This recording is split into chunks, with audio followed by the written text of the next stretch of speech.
Pessoal, nós vamos falar hoje então dos polissacarídeos, tá? Os polissacarídeos também são produtos que as plantas produzem, claro, com a mesma ideia que nós discutimos lá nos óleos essenciais, né? Elas produzem com a finalidade para elas, como no caso dos óleos essenciais, para comunicação, para afastar herbívoros, para evitar o ataque de insetos. Então, os óleos essenciais têm uma finalidade para a planta, né? Tem também a alelopatia, para impedir o crescimento de plantas concorrentes em volta. Então, ali tem uma finalidade para a planta, e nós, como os óleos essenciais são cheirosos, a gente usa eles para produzir produtos de limpeza, para produzir cosméticos em geral. Eles fazem parte de alimentos também, né, como essências, porque tem cheiro muito agradável, né? Como, por exemplo, os produtos, o cheiro é engraçado, né? Que o cheiro cítrico, por exemplo, dos óleos essenciais, nos agrada tanto num produto de limpeza, quanto num cosmético, quanto num perfume, quanto num alimento. Então, a essência cítrica, né? O óleo essencial extraído dos frutos cítricos tem uma aplicação industrial muito extensa. Indústria cosmética usa demais, alimentícia usa demais, a de saneantes usa demais, né, produtos de limpeza, e a perfumaria também usa. A gente tem vários perfumes com toque cítrico.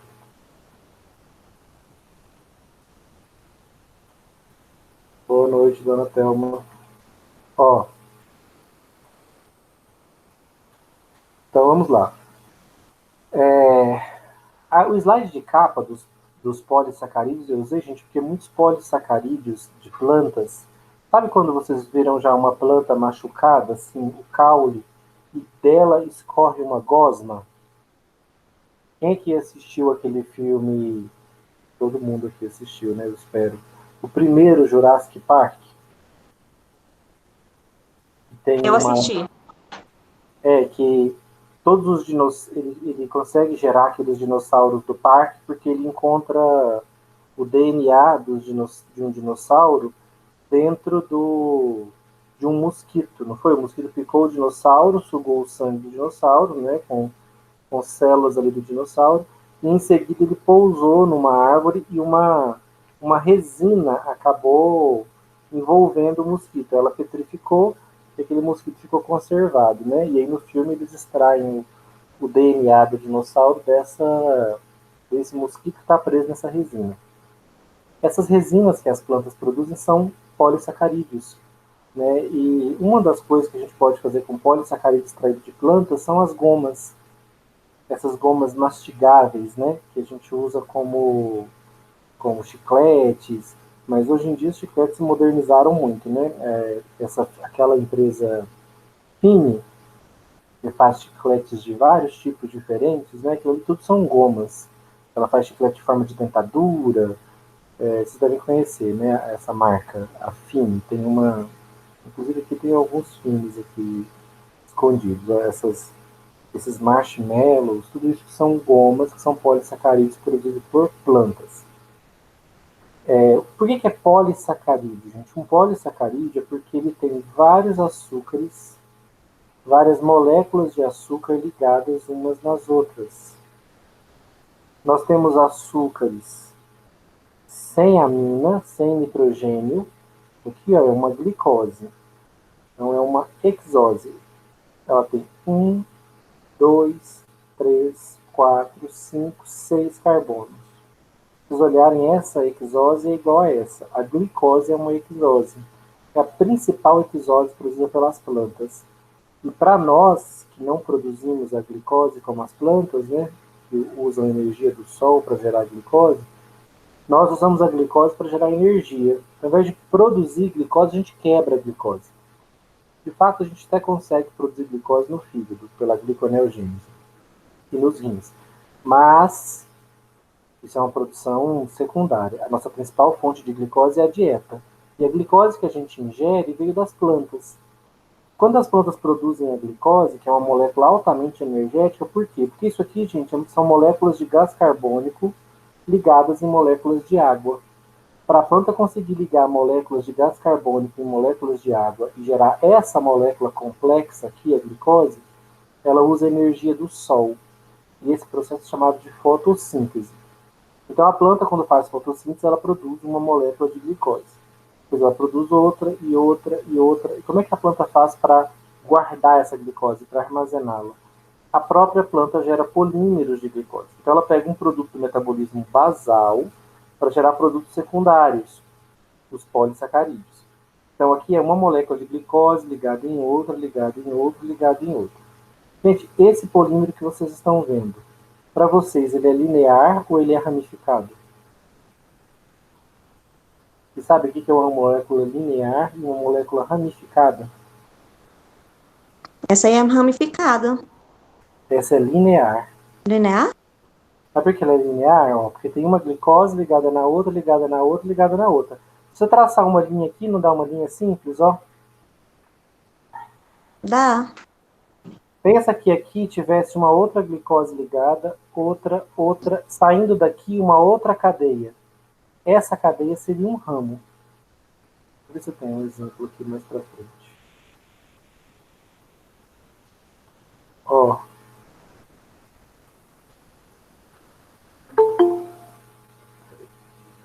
Aqui, ó. Tá vendo? Uma glicose ligada em outra, ligada em outra. Só que essa daqui, tá vendo que ela tá ligada num ramo, ó? Essa aí é ramificada. Essa é ramificada. Porque além da linha de glicoses, né, do polímero, ela tem uma ramificação. E aqui, ó, ele não tá depois só uma reticência, mas aqui tem outra, outra, outra, outra. São polímeros gigantescos. O amido mesmo, ele é um polímero, aqui representou uma, duas, três, quatro glicoses. Mas está vendo que tem um N aqui e um N aqui? Está querendo dizer que continua para os dois lados. Gente, o amido, para vocês terem uma ideia, o amido é um polímero que várias plantas produzem, uma agregação de glicoses. Ele tem cerca de 1000 moléculas de glicose ligadas uma na outra. Então, o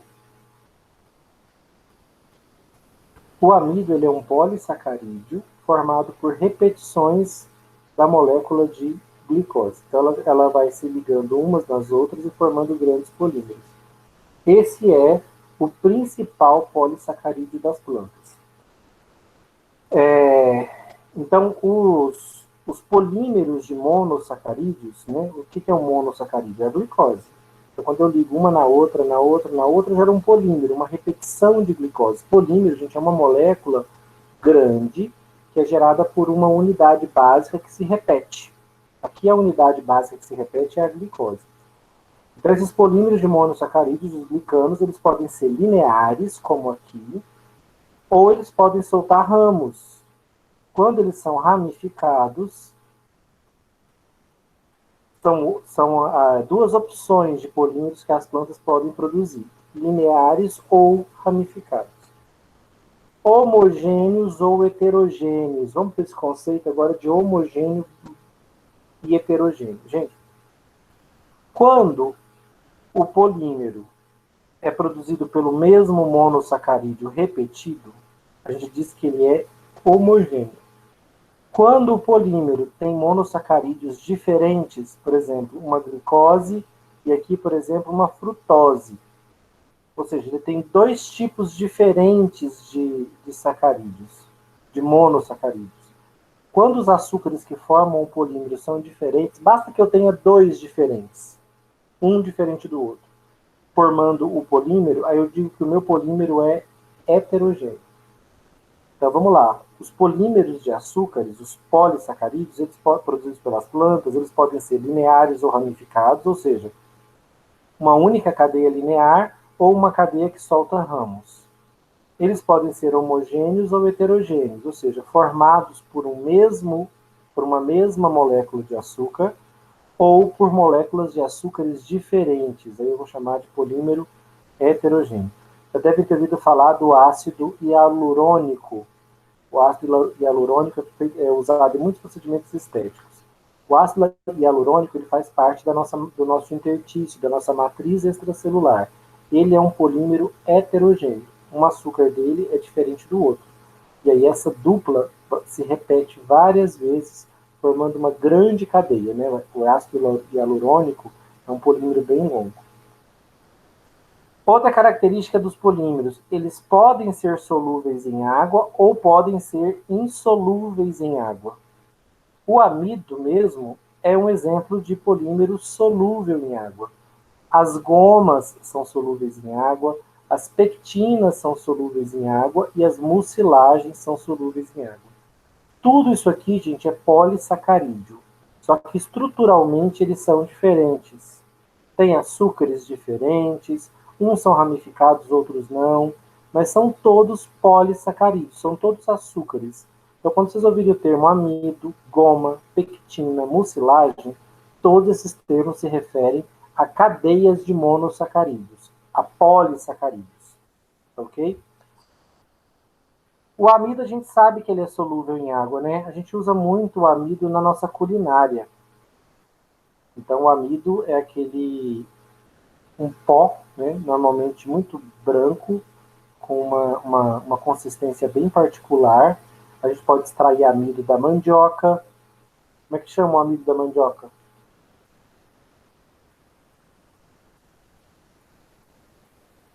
Ou amido do milho.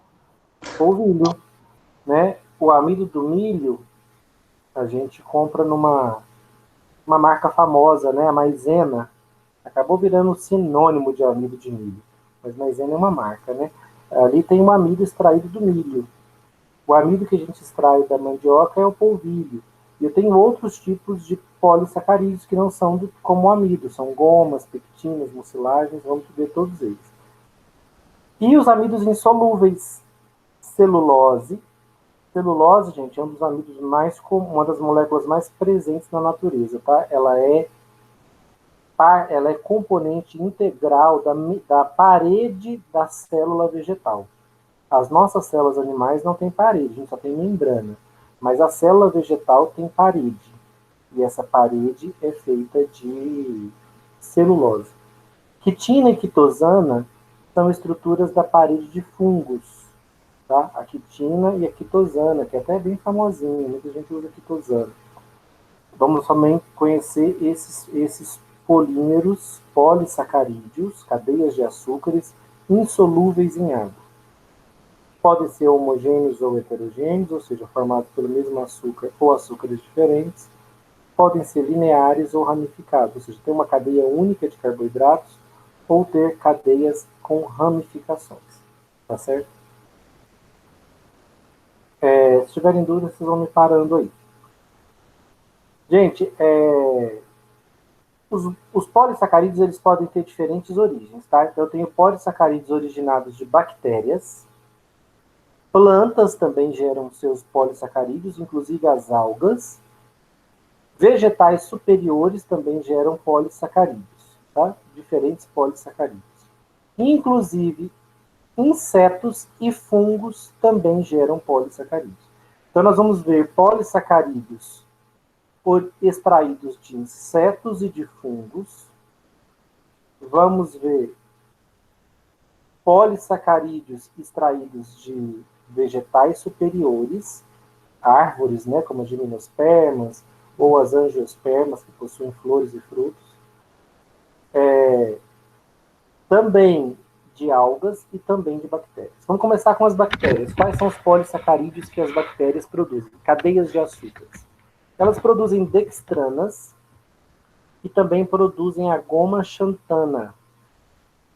As dextranas, gente, são polímeros de açúcar produzidos por bactérias, polímeros de monossacarídeos, e elas são usadas especialmente como espessantes e como estabilizantes ou gelificantes. Olha aqui, goma xantana. Você pode usar ela para gerar gel, para gelificar uma solução aquosa. Gente, quem já fez um mingau aqui? Mingau de maisena.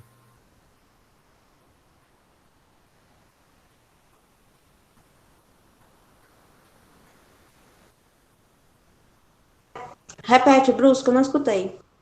Já fizeram um mingau de maisena? Sim.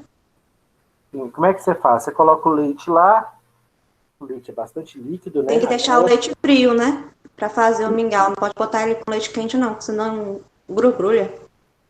Tá, e aí quando você coloca a maisena, Você tem que ficar mexendo. O que vai acontecer com o tempo, Camila? Ela vai engrossar. Ela espessa. O líquido espessou. Gente, essa é uma característica talvez principal dos polissacarídeos na indústria. Eles dão a uma solução aquosa, eles são espessantes de solução aquosa. E alguns conseguem tornar uma solução aquosa um gel. Opa, então vão ter interesse para a indústria farmacêutica? Vão, né? A indústria farmacêutica produz géis. Então, essa é uma grande particularidade dos polissacarídeos. Essas longas cadeias de açúcar, gente, funcionam assim. Normalmente, elas têm uma carga negativa. E aí, a elas se associam átomos de sódio. Lembra que o sódio é Na+, é positivo? Então, como os polímeros são negativos, neles se ligam o sódio. E o sódio está sempre hidratado por moléculas de água. Então, uma longa cadeia de açúcares, ela consegue atrair átomos de sódio, que são positivos, porque a cadeia de açúcares, é negativa. Então, ela atrai os átomos de sódio, e em torno dos átomos de sódio temos moléculas de água. Com isso, ela consegue atrair e manter a água em torno dela. Como ela é longa, né, ela é fibrosa, ela consegue dar à solução uma consistência espessa. É como se ela gerasse uma trama e entre essa trama ela prendesse as moléculas de água, gerando pequenas bolhas de água no meio da trama. Por isso a água que estava ali toda líquida, fluida, de repente ela espessa. Por quê? Porque os polissacarídeos na solução geraram uma trama, atraíram átomos positivos, como o sódio, e retiveram a água em volta delas. Essa característica de tornar uma solução aquosa mais espessa e de fazer dela um gel vai ser explorada pelos mais diversos polissacarídeos. Então, olha aqui, as dextranas eu uso para espessar. Então, olha aqui, ó, um lubrificante oftálmico, para ele ficar mais espesso, um dos integrantes dele é dextrana. Dextrana é um polissacarídeo extraído de bactérias. Então, aqui é para dar mais consistência a essa solução aquosa. Não faz dela ainda um gel, é só para dar consistência. Já a goma xantana, gente, ela é usada como estabilizante de soluções e como gelificante. Então, ela faz uma solução virar um gel. Então, aqui está a goma xantana, que é bastante usada na indústria alimentícia, para espessar soluções, né, para espessar preparos, inclusive na confeitaria, e também para endurecer algumas substâncias, né, para gelificá-las. Gelificar é tornar um gel, é tornar aquele líquido gelatinoso, uma consistência semelhante à das gelatinas. Das algas, a gente extrai outros dois polissacarídeos, os alginatos e os carragenanos. Os alginatos e os carragenanos, gente, eles são usados para gerar, olha o que, ó, molduras.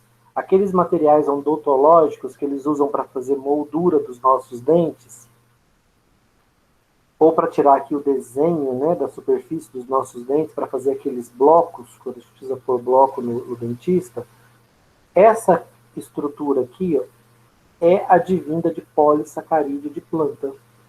Olha só, gente, como a natureza nos fornece diversos materiais interessantes para a indústria.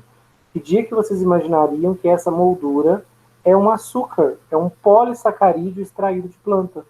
Está aqui compondo essa moldura odontológica. Olha só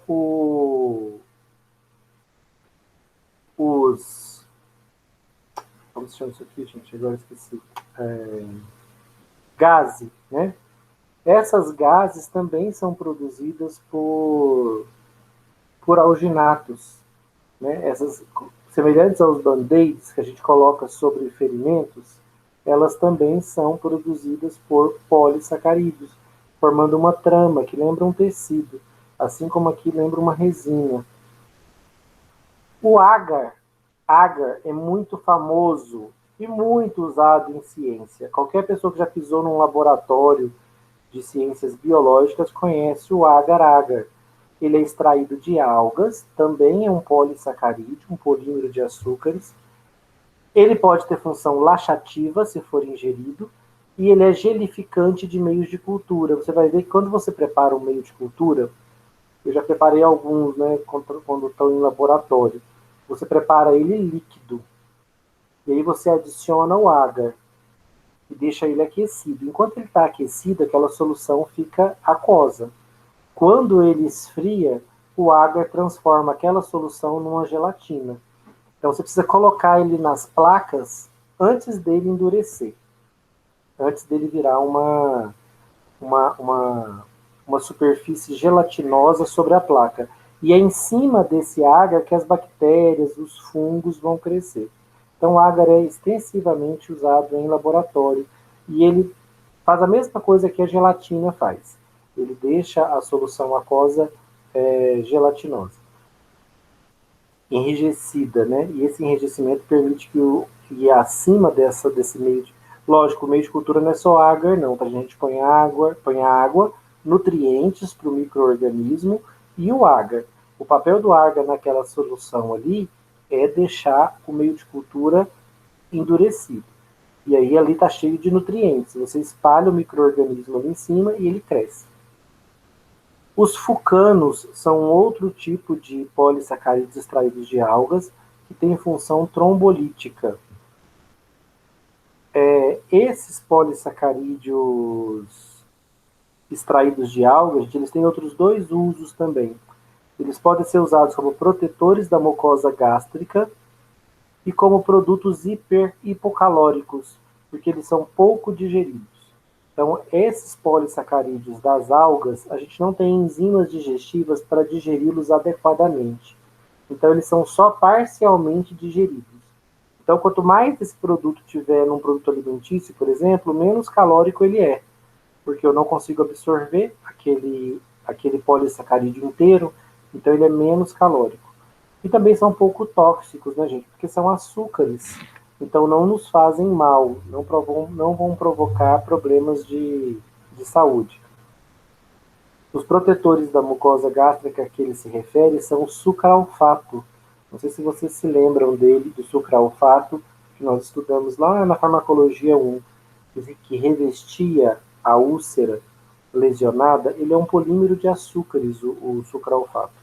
Um polímero de açúcares ligados a hidróxido de alumínio.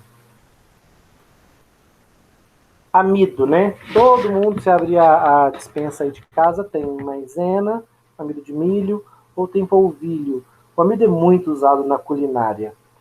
E também é muito usado na indústria, tá, gente? O amido é muito usado como excipiente.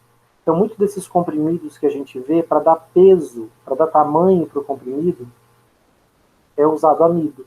Então, o amido é uma matéria-prima importante na indústria. Não porque ele tenha propriedades farmacológicas, mas porque ele é um excelente excipiente, porque ele é atóxico, porque ele é facilmente digerido no nosso trato gastrointestinal, então ele facilita na hora de você desfazer o comprimido e liberar o ativo.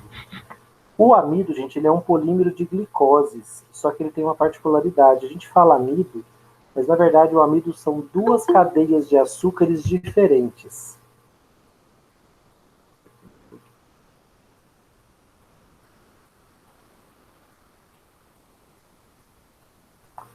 Ó, se quiserem perguntar, abre o áudio, tá, gente? Porque eu não estou vendo as perguntas de vocês lá no eu estou em tela cheia aqui do PowerPoint, então está aparecendo só o slide para mim. O amido, gente, a gente fala sempre amido, mas vamos expandir o conceito de amido. O amido, na verdade, ele é formado por dois polímeros de glicose diferentes. Então, aí no seu saquinho de maisena, no seu saquinho de polvilho, tem dois tipos de cadeias de açúcares. Uma delas linear, uma glicose ligada na outra em repetições que chegam a 1000 glicoses consecutivas. Esse tipo de polissacarídeo que forma o amido eu chamo de amilose. Só que o amido não é apenas uma cadeia linear, ele também tem uma cadeia ramificada. As moléculas de amido, que não são apenas a cadeia linear, têm uma ramificação, são chamadas de amilopectinas. Tá? Então, quando a gente fala amido, a gente está falando de dois polímeros de açúcares diferentes que a planta produz. Um linear, a amilose, e um ramificado, a amilopectina. Tá? Então, sempre que olhar para uma caixinha de maisena, agora escrito lá amido de milho, você vai pensar amilose e amilopectina. Tá certo? Então, é para olhar e pensar que tem dois tipos diferentes de polissacarídeos ali. Um que é uma cadeia linear, uma repetição. E, gente, os dois são homogêneos, tá? Tanto a amilose quanto a amilopectina são formadas unicamente por glicoses. Uma glicose ligada na outra, ligada na outra. A diferença entre a amilose e a amilopectina é apenas que a amilose é uma cadeia linear, a amilopectina é uma cadeia que tem ramificações. Tá vendo que aqui, ó, na amilose, esse carbono não está ligado em nenhum outro. Esse carbono livre aqui, ó, que não está dentro do anel, ele não está ligado em nenhuma outra molécula de glicose, sinal de que é cadeia linear. Só liga uma na outra. Já essa daqui, ó, repara essa molécula, ela está ligada numa glicose e em outra, só que esse carbono aqui não está livre, ele está ligando com outra glicose. Então ele está formando um ramo. A amilopectina é ramificada. Tá? Então, o amido ele é um polímero de glicose de cadeia linear ou ramificada, porque tem os dois tipos. Ele é digerível, claro, gente, o amido não só é digerível, como ele é a principal fonte energética da nossa dieta. Arroz, feijão, macarrão são fontes de amido. Nem preciso dizer que arroz, feijão, macarrão estão na base da nossa dieta. Farinha é fonte de amido. Então, o amido está poderosamente presente no nosso prato no dia a dia. Os pães, né, os panificados contêm amido, porque a farinha branca é rica em amido. Então, tanto os pães, os bolos, e se você pegar isso aí, é basicamente a nossa dieta. Então, o amido é a principal fonte energética da dieta humana, é a principal fonte de glicoses. Se a gente voltar no tempo, né, nem sei há quantos anos atrás, vocês tiveram fisiologia comigo, talvez há 2 anos atrás, 2 anos e meio, e em fisiologia a gente viu a molécula do amido sendo quebrada. A molécula do amido sendo quebrada em glicoses livres. E se vocês lembram das enzimas pitialina na boca, que quebrava o amido em maltose. Depois tinha a maltase, que separava as duas glicoses da maltose. Então o amido ele é digerido por essas enzimas no nosso trato gastrointestinal, forma glicoses livres, essas glicoses são absorvidas e são distribuídas para todos os tecidos. E as nossas células do nosso corpo usam essa glicose para gerar energia. Então, o amido que a planta produziu, os vegetais superiores produziram, é a principal fonte energética da nossa dieta. Quando resfriado, gente, o amido gera o amido resistente, tanto no milho, na batata, na banana, cuja porção amilose não é digerida. Reduz a glicemia pós-prandial, auxilia no emagrecimento e regula a microbiota. Olha como ciência, né, como pesquisa gera frutos interessantes. Eles descobriram, gente, que se eu pego a molécula de amido, especialmente o amido linear, a amilose, e resfrio ela sofre modificações químicas. E aí as enzimas digestivas não conseguem mais digeri-la. Você pensar, professor, qual que é a vantagem de ter um amido que não é digerido? A vantagem é que você pode fazer pães, bolos, usar ele na alimentação, só que ele não vai ser digerido.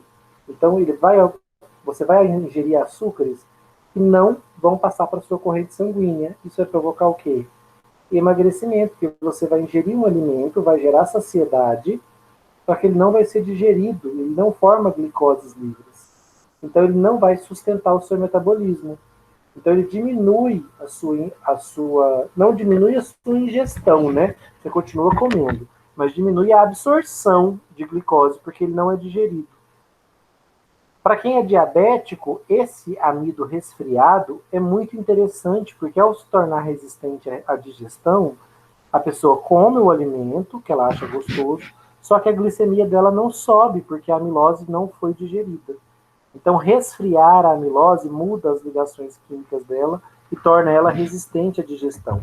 Isso pode ser muito interessante para um indivíduo que não quer amido sendo digerido, porque ele não pode absorver glicose, é o caso de um diabético.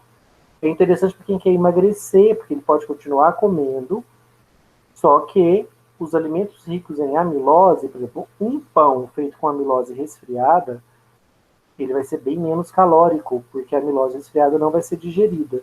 Já um pão feito com amilose normal, ela vai ser toda digerida e essa glicose vai ser toda absorvida. Então vai fornecer calorias para ele. Essa amilose que não é digerida, ela passa direto pelo intestino fino, inteira, íntegra, e ela vai parar lá no intestino grosso. No intestino grosso, essa amilose é digerida pelas bactérias. Então, essa amilose resistente, que foi resfriada, ela acaba sendo usada como alimento pela microbiota. Então, ela estimula a multiplicação da nossa microbiota, que são bactérias que a gente chama de boas, né? Bactérias simbiontes, que auxiliam a regular a nossa função intestinal. Oi. Essa questão dos polissacarídeos que ajudam a emagrecer é aquele caso do Leipomax, que eles vendem na televisão? Ah, eu não conheço, tem que dar uma olhada. Mas dá uma olhada se ele contém amido resistente ou se ele possui um tipo de Polissacarídeos. Isso. O que você vai ter que procurar saber nesse produto? Se o polissacarídeo dele é não digerível. Se for, ok. Porque daí você está comendo um alimento, ele vai te gerar saciedade, só que ele não é digerido, ele passa direto pelo intestino fino e é eliminado nas fezes. Ele costuma ter duas vantagens. Porque você não absorve, então você não engorda, você não ganha calorias. Só que quando ele chega no intestino grosso, a microbiota quebra ele. E ao quebrá-lo, a microbiota se alimenta dele. E aí as células positivas, as células boas do nosso intestino grosso, que ajudam a regular as nossas funções intestinais, elas se multiplicam, porque elas têm uma oferta maior de alimento. Então tem duas vantagens, tá? Regula a microbiota do intestino grosso e reduz a absorção de glicose no intestino fino, porque não é porque ele não contém a glicose, tá? Continua sendo um polissacarídeo com inúmeras moléculas de glicose.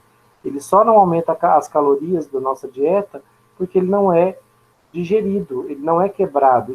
E a molécula inteira a gente não consegue absorver. O intestino só absorve monossacarídeos, né?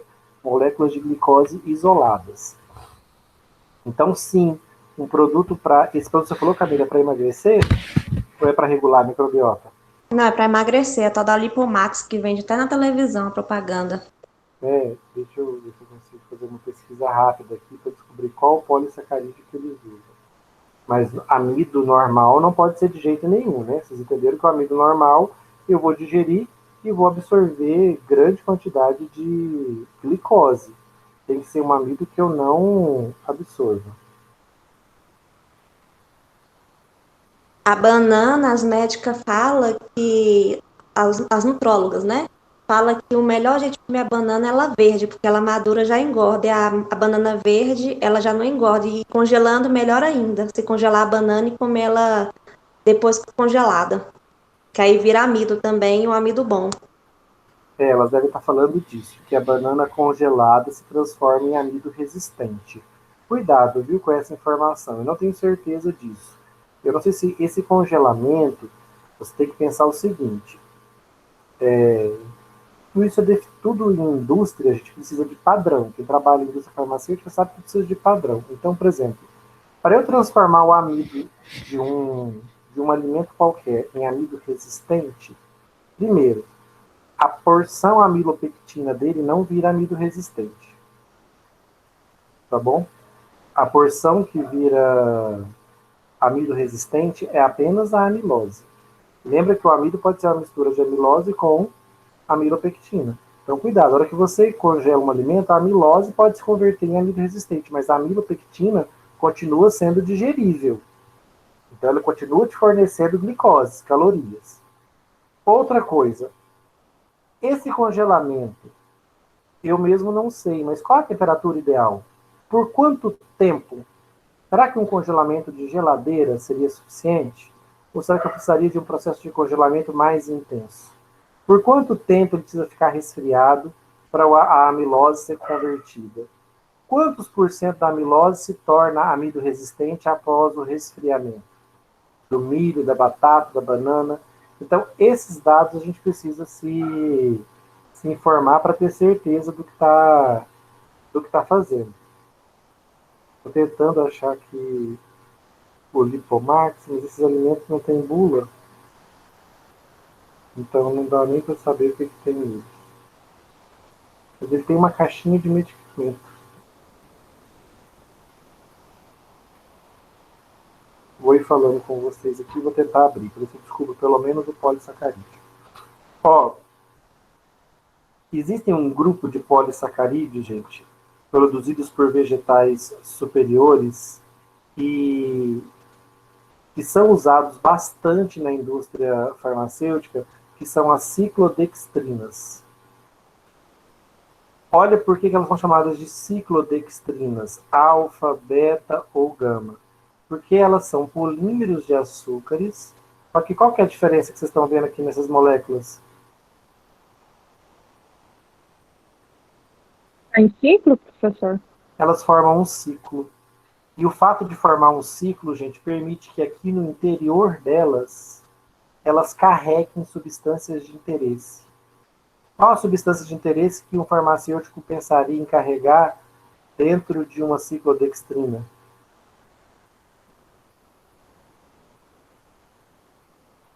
Fármacos, né, farmacêuticos? Então, isso aqui pode ser um recurso de tecnologia farmacêutica. Eu posso usar a estrutura de uma ciclodextrina para dentro desse anel eu associar o meu fármaco. Então ela viraria um veículo para conduzir o meu fármaco. Inclusive em formulações farmacêuticas mais tecnológicas, como por exemplo comprimidos de liberação prolongada.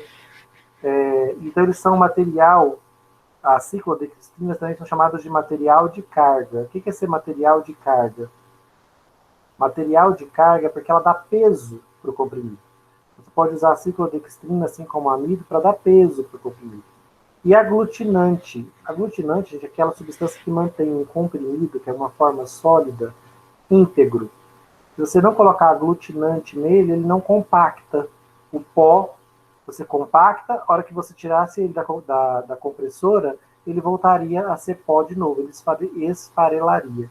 Então você usa substâncias aglutinantes que, quando compactadas, elas mantêm a forma. Elas não se desmancham facilmente. Então, as ciclodextrinas são muito interessantes, são açúcares cíclicos. Né? A alfa um pouquinho menor do que a beta, que é ainda menor que a gama. E aqui dentro eu posso usar como para carregar fármacos. Dentro desse anel que elas geram. Eu posso fazer interação com moléculas farmacologicamente ativas. Então, está vendo que o amido tem vasta aplicação na indústria alimentícia, mas também pode ser de uso na indústria farmacêutica. A celulose, gente, é um polímero de glicoses, também de cadeia linear, mas olha a diferença de tamanho. Um amido tem 1000 moléculas de glicose ligadas uma na outra. Uma celulose é 10 vezes maior, ela tem 10.000 moléculas de glicose ligadas uma nas outras. Só que nós não digerimos celulose, tá? Celulose não é digerida. Opa, então se eu quiser fazer uma formulação com baixa caloria, eu posso pôr celulose, porque ela passa intacta pelo meu trato gastrointestinal. Prova disso são as casquinhas do milho, que eu falo com vocês lá em fisiologia, né? Do mesmo jeito que a gente ingere, a gente defeca elas. O interior do milho é digerido, porque ali dentro tem amido. Mas a casquinha do milho é celulósica. O nosso trato gastrointestinal não consegue fazer nada com ela. Né? Ela acaba passando pelo trato gastrointestinal intocado. Porque é celulósica. A molécula de celulose é um polímero linear de açúcares, assim como o amido, a diferença é tamanho, tá? A celulose é muito maior. E as ligações formadas entre uma glicose e outra na celulose também são diferentes. Por isso que as nossas enzimas não quebram a celulose, quebram apenas o amido. As hemiceluloses são celuloses um pouco menores, elas são menos resistentes à digestão, são heterogêneas, ou seja, formadas por açúcares diferentes, monossacarídeos diferentes e são ramificadas. Olha o que eu posso fazer com celulose, gente. Celulose eu posso usar para produzir gás também. E elas são a principal matéria-prima da indústria farmacêutica. Se vocês forem num estoque de matéria-prima da indústria farmacêutica, vocês vão ver lá barricas e barricas de celulose. É uma matéria-prima muito usada na indústria. Por quê? Qual é a diferença de eu usar celulose para eu usar amido? O amido ainda fornece calorias para o paciente, porque ele é digerido. E ele libera glicose. Se o paciente for diabético, isso é uma má ideia. A celulose ela não é digerida. Ela passa direto pelo trato gastrointestinal. Então, ela é bastante usada em produtos na indústria farmacêutica. Inclusive, é a principal matéria-prima da indústria farmacêutica, né? Como recipiente, claro, não como princípio ativo. A inulina, gente, ela é um frutano, também é um polissacarídeo, só que ela é heterogênea. Ela estimula o crescimento de bifidobactérias no intestino e reduz a absorção de glicose e colesterol. Vocês vão ver muitos alimentos que eles chamam de alimentos funcionais contendo inulina, contendo esse polissacarídeo. Qual vai ser a alegação desses alimentos funcionais? Que eles vão te ajudar a reduzir a absorção de glicose e colesterol. E sim, se eles contiverem inulina na formulação, ela realmente reduz a absorção de glicose e de colesterol. E como ela não é digerida também, porque ela também é um polissacarídeo semelhante à celulose, como ela não é digerida pelas nossas enzimas, quando ela chega no intestino grosso, as bactérias que vivem lá, especialmente as bifidobactérias, que são um dos tipos de bactérias que tem no intestino grosso, elas se alimentam da inulina e se multiplicam. Então a gente reforça a microbiota. Então vocês vão ver inulina sendo usada aí numa grande quantidade de produtos, especialmente essa novidade agora, que são os alimentos funcionais. Então, qual que é a vantagem de se comer um alimento contendo o polissacarídeo inulina? Ele vai estimular o crescimento, a minha flora bacteriana no intestino, vai regular no intestino, reduz a absorção de glicose e de colesterol. Ideal para quem tem glicose e colesterol altos. Estou olhando aqui a bula do produto que você falou, do Lipomax, ele fala assim, que ele tem fibra alimentar, fibra de polissacarídeo. Ele não fala qual. Umas coisas que a Anvisa permite que não dá para entender. Mas é porque também isso aqui é bula de paciente. Mas ele tinha que dizer qual polissacarídeo ele usa. É tão bacana, a gente podia pelo menos aqui ligar com a aula. Mas enfim, no dia que vocês tiverem um Lipomax nas mãos, vocês dão uma olhada de qual é o polissacarídeo que ele usa. Achei aqui um pouquinho mais complexo. Eu comprei uma vez, Bruce, eu desisti porque eu não estava vendo resultado nenhum. Eu joguei fora o restante. É como eu falei para vocês, gente, a gente a gente acaba se iludindo com muitas coisas, mas emagrecimento é controle da dieta e atividade física. Não existe nada comprado que vá promover emagrecimento sustentável, tá? Até os anorexígenos, depois quando deixam de ser tomados, normalmente a pessoa retorna ao peso anterior se ela não reeducou a alimentação e se ela não adquiriu uma rotina de exercícios físicos, né? É uma conta simples. Se eu consumo mais calorias do que gasto, eu engordo. Se eu gasto mais do que eu consumo, eu emagreço. E um jeito de gastar mais é fazer atividade física. Um jeito de consumir menos é reeducar a alimentação. É tudo que as pessoas não fazem. Qualquer outra alternativa fora disso é efêmera, vai ter resultados por curtos períodos e não vai se manter no tempo, né? Ó, gomas, né? Outra goma, também muito conhecida, é a goma arábica. Olha aqui, ó, goma arábica. É aquela resina que eu falei para vocês que aprisionou o insetinho lá do Jurassic Park, que deu origem a todos os dinossauros lá do filme. Essa goma, gente, a goma arábica, ela é um polímero heterogêneo, complexo, ou seja, são açúcares diferentes que formam a cadeia, muito ramificado, é digerível e com vasto uso industrial, inclusive a indústria alimentícia, que a gente faz com ele, ó. As deliciosas gomas de mascar. Então, a goma arábica, ela também é um polissacarídeo, um polímero de açúcares.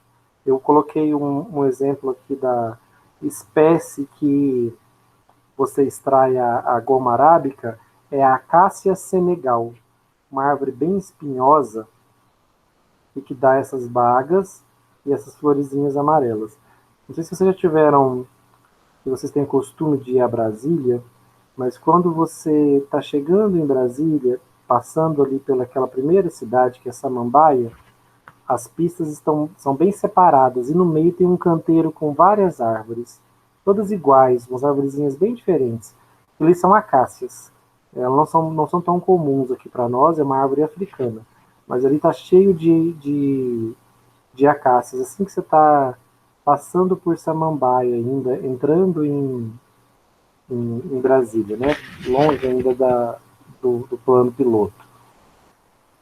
Gente, mucilagens e pectinas, elas são semelhantes às gomas, como a goma arábica. Também são heterogêneas, também são ramificadas, e a propriedade delas é reter água e formar um gel que permite que elas sejam usadas como laxantes, absorção de colesterol, indução de saciedade, redução de glicemia. Então, farmacologicamente, eu queria que vocês gravassem isso. Quando eu uso um polissacarídeo não digerível, como a celulose, como as gomas, como quer dizer, as gomas são digeríveis, como as mucilagens e as pectinas. Se o polissacarídeo não é digerível, o que ele vai acontecer? Eu não vou conseguir gerar glicoses livres, então eu não vou absorver glicoses. Então a caloria dele é zero. Só que ele me dá saciedade, porque eu vou ingerir o alimento contendo ele e tem peso, né? Então vai me dar a sensação de que eu comi, de que eu estou cheio. É tipo libera hormônio gastrointestinal, né, professor? Isso, ele vai liberar aqueles hormônios da saciedade, e aí você, até pelo seu estômago estar lotado, cheio de alimento, você para de comer. Só que quando passa para o intestino, ele não é convertido em glicose, então você não absorve. A glicose não chega no seu sangue. Isso é positivo para quem precisa controlar a glicemia. Então, produtos dietéticos, produtos para diabéticos, vão levar esses polissacarídeos, porque eles não são digeríveis. Então, eles passam pelo intestino, o indivíduo tem a impressão de que está cheio, né? Afinal de contas, ele comeu o alimento, só que quando chega no intestino, os componentes, os açúcares daquele alimento, né, os polissacarídeos, não eram digeríveis, então eles passam direto pelo intestino fino, e aí no grosso eles têm mais uma vantagem, que eles vão ajudar a aumentar a nossa microbiota. Eles vão servir de alimento para a microbiota. Nós não conseguimos digerir eles, mas as bactérias do intestino grosso conseguem. Lembra que eu falei que eles são negativos e atraem sódio e água? Eles também podem atrair colesterol. E ao atrair o colesterol, eles mantêm o colesterol retido neles. É uma função semelhante à das resinas. Com isso, eles diminuem a absorção do colesterol. Interessante para um indivíduo que tem dislipidemia ou hipercolesterolemia, né? Colesterol alto, LDL alto. Então é interessante o uso dos polissacarídeos. Então essas são algumas vantagens do uso de polissacarídeos. Por fim, né, gente, os animais, os insetos. Já ouviram falar que inseto tem exoesqueleto? O exoesqueleto dos animais, sabe a cigarra, quando ela morre e fica só o exoesqueleto dela preso na árvore? Aquilo ali, gente, é feito de das substâncias quitina, que pode ser convertida em quitosana. Então, o exoesqueleto dos animais, dos insetos, e a parede dos fungos contém quitina. E quitina, industrialmente, pode ser convertida em quitosana facilmente. São polímeros de glicosaminas de cadeia linear com vasto uso industrial. Ó, que bom. Agora eu vou conseguir mostrar para vocês um outro açúcar. Ó. Esse aqui é um açúcar diferente da glicose. É uma glicosamina. Por quê? Porque é uma glicose que recebeu uma ligação de uma amina. Olha aqui, ó. CH2OH, 1, 2, 3, 4, 5, 6 carbonos.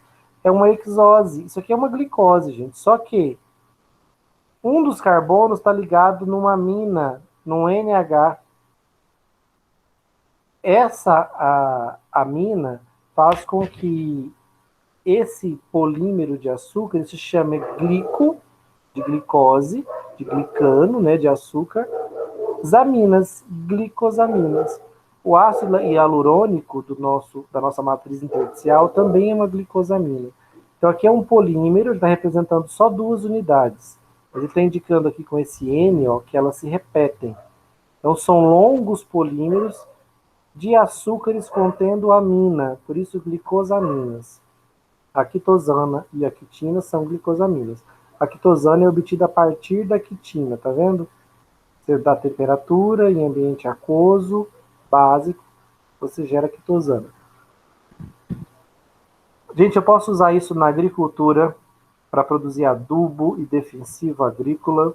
Interessante, né? Casca de inseto sendo usado como esqueleto, né? Esqueleto de inseto sendo usado como adubo. Defensivos agrícolas. Posso usar no tratamento de água.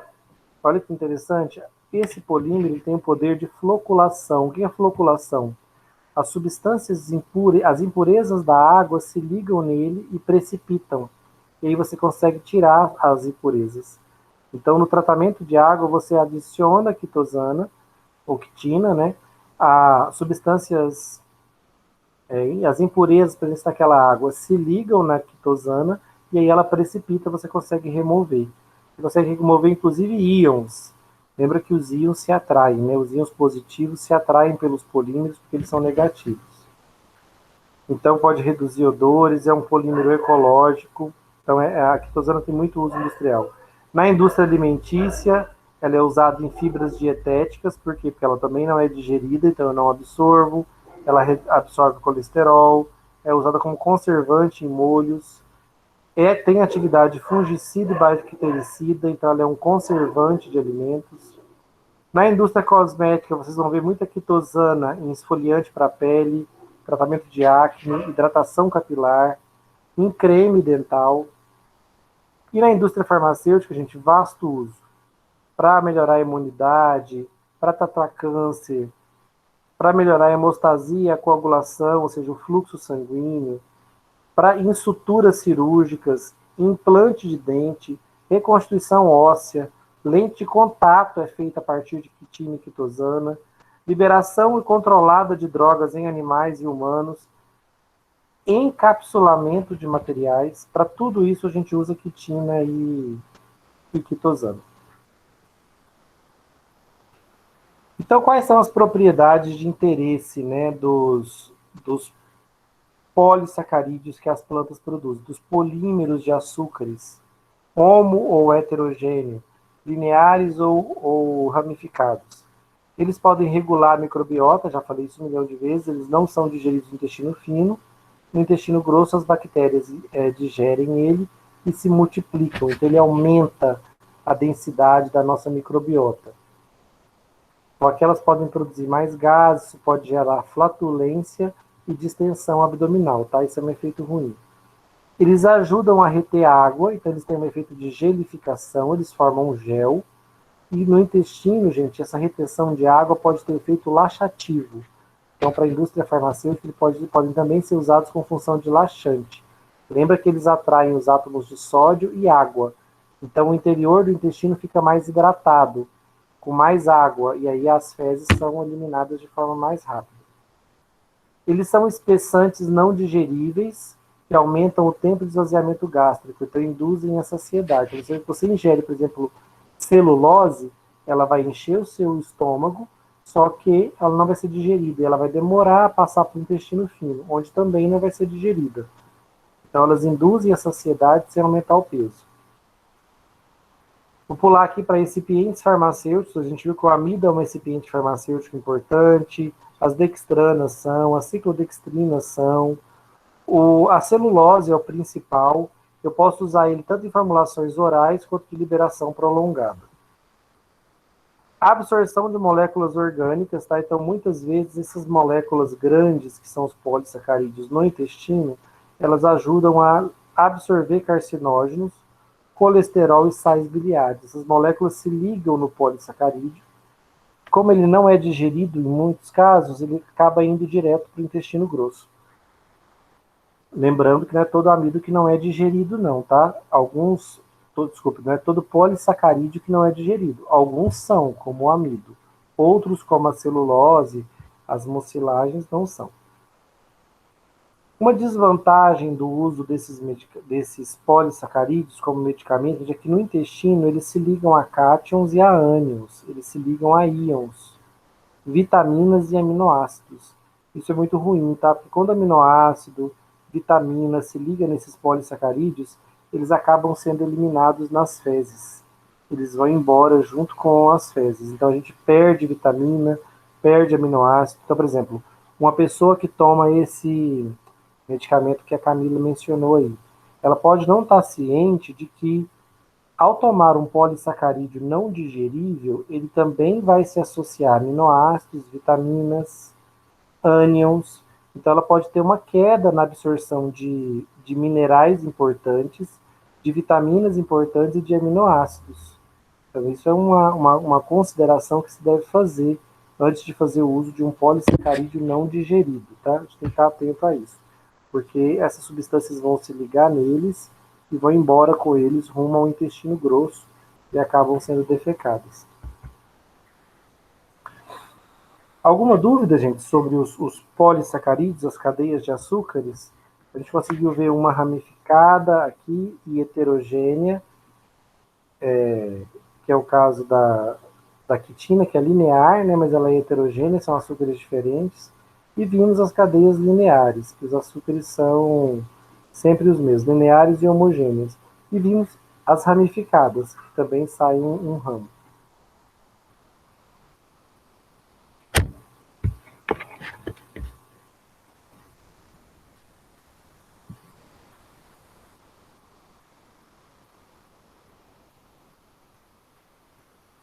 Tá, não tem perguntas. Vamos terminar então com as lignanas.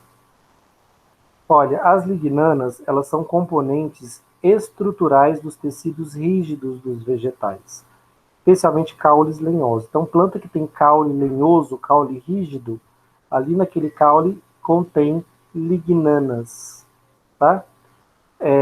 As lignanas, gente, não tem uma grande aplicação industrial, são moléculas bastante complexas. Olha aqui. O que caracteriza uma lignana, gente? Esse anel aqui principal, ó, formado por 1, 2, 3, 4 anéis. Tá? Se a molécula produzida pela planta tem esses 4 anéis, a gente chama ela de lignana. Então tem que ter esse grupo contendo os 4 anéis aqui. E olha que interessante. Descobriu-se que uma das lignanas eram tóxicas para as células. E aí batizou-se essa lignana de podofilotoxina. Toxina já indicando que era uma substância tóxica para as células. Então, a podofilotoxina tem aplicação também na indústria farmacêutica, só que com pequenas modificações na podofilotoxina. Olha aqui, a principal modificação, ó, acrescentaram um açúcar aqui a esse oxigênio. Ó, essas substâncias tóxicas que são usadas para fazer venenos, professor? E a planta produz substâncias tóxicas, José, com um objetivo de defesa. Porque a planta ela não quer ser devorada, né? Ela é um ser vivo, ela não quer ser devorada nem por herbívoros, mamíferos, né, de grande porte, ou também nem por insetos, como formigas, por exemplo. Não sei se vocês já viram um documentário sobre a Amazônia. O grande herbívoro da África são os elefantes, né? Eles comem grande quantidade de folhas por dia. Então, nós não temos herbívoros gigantescos assim na nossa floresta amazônica. Só que o grande herbívoro, digamos assim, né, o grande destruidor de plantas para se alimentar são umas formigas que tem na Amazônia. Elas formam comunidades gigantescas. E aí elas são capazes de desfolhar uma árvore inteira em minutos. É impressionante quando você vê esses documentários. Na Amazônia, o grande consumidor, né, de vegetais são formigas. Então a planta produz essas substâncias com um objetivo. Ela quer impedir de ser atacada por esses predadores. Então, para a planta, ela produz como veneno. E a gente pega, extrai da planta e também usa como veneno para matar insetos. Então, muitos dos venenos que a gente usa para matar insetos, a gente usa para... A gente extraiu de plantas. São venenos que a planta produziu contra insetos. A grande maioria dos venenos que a gente usa contra fungos, a gente também extraiu de plantas, porque elas são constantemente atacadas por fungos. Então, elas produzem substâncias antifúngicas. Os nossos antifúngicos, muitos deles foram copiados de plantas. Então, sim, os nossos inseticidas, boa parte deles são tirados de plantas. Mas, muitas vezes, o que é mais interessante, o que a planta produz como um veneno para ela, para nós é medicamento. Tá? Então, por exemplo, olha a podofilotoxina. Para a planta, ela é um veneno. Mas o ser humano pegou a podofilotoxina e usou ela como antiviral, para matar vírus. Só que ela é muito tóxica. Ela também intoxicava a célula de mamíferos. Por isso que ela é pouco usada como antiviral, porque tem antivirais menos tóxicos. Mas aí levou-se para laboratório, e olha como é interessante eu ter a pesquisa básica. A pesquisa básica me identificou a substância presente nos caules das partes rígidas da planta, que é uma lignana chamada podofilotoxina. Usar ela no coronavírus. Antes ela... O coronavírus certamente tem cura, está na natureza. Nós só não achamos ainda a substância. A grande discussão nossa sobre a Amazônia é essa, né? Nós conhecemos 10% dos seres vivos que estão dentro da Amazônia. Falta só 90%. Infelizmente, nós estamos destruindo ela. Então, ali tem as substâncias para tudo que você puder pensar. Né? Materiais para a indústria de tudo quanto é tipo e medicamentos para tratar tudo quanto é tipo de doença. É porque nós não conhecemos nem os organismos, não foram identificados. Só 10%. Nós não identificamos nem o organismo, muito menos as substâncias que ele produz. Então, tenho certeza de que na Amazônia estão as respostas para problemas que ainda nem surgiram. Por isso que é tão importante preservar a biodiversidade, né? Embora, infelizmente, boa parte das pessoas não entenda isso, não entra isso na cabeça. Preservar a biodiversidade para nós mesmos, para o nosso próprio benefício, porque ele tem muitas substâncias de interesse nosso. A podofilotoxina, quando levada para o laboratório, ela foi convertida numa substância chamada etoposídeo. Lá em farmacologia aplicada, daqui a 2 aulas, vocês vão reencontrar o etoposídeo. O etoposídeo é um fármaco usado no tratamento do câncer. Ele é um antineoplásico. Então, olha, dos caules lenhosos de plantas, eu extraí essa lignana, a podofilotoxina, que a planta usa para se defender de fungos, de insetos. Peguei a podofilotoxina em laboratório e converti ela em etoposídeo. O etoposídeo a gente usa para matar a célula cancerígena, tá? É uma célula antitumoral que bloqueia a enzima topoisomerase. Vocês vão conhecer o mecanismo do etoposídeo lá em farmacologia aplicada. Então, as lignanas são altamente tóxicas, têm grande variedade estrutural, são moléculas muito complexas, são mecanismos de defesa para a planta, mas que nós usamos para tratar câncer. e a podoflotoxina tem atividade antiviral. Mas, como eu disse, ela é muito tóxica para ser usada como antiviral. Já o etoposídeo acaba sendo usado porque a terapia do câncer demanda essa toxicidade, porque eu realmente quero moléculas tóxicas para matar a célula tumoral. Então, a toxicidade numa célula antitumoral é esperada. É estranho isso, né? Pensar que a gente quer um fármaco tóxico, mas na farmacologia do câncer é o que a gente quer. A gente quer uma molécula que mate células tumorais. Então, ela tem realmente que ser tóxica. E o etoposídeo é tóxico. E por isso, inclusive para células saudáveis. Por isso que a terapia do câncer é tão devastadora, porque geralmente os medicamentos matam a célula tumoral, mas também afetam células saudáveis. Por isso que a reação do corpo à quimioterapia é muito potente. É Por muito. isso que os medicamentos são de alto custo, né, professor? Porque deve que não é fácil fabricar medicamentos oncológicos, né? Não é fácil fabricar o medicamento se ele for de origem vegetal, José, já é muito difícil. Porque eu preciso produzir, plantar o vegetal, extrair o extrato. Do extrato, eu vou extrair e purificar a minha substância de interesse, e aí essa substância que eu vou usar para produzir meus medicamentos. Isso é muito trabalhoso.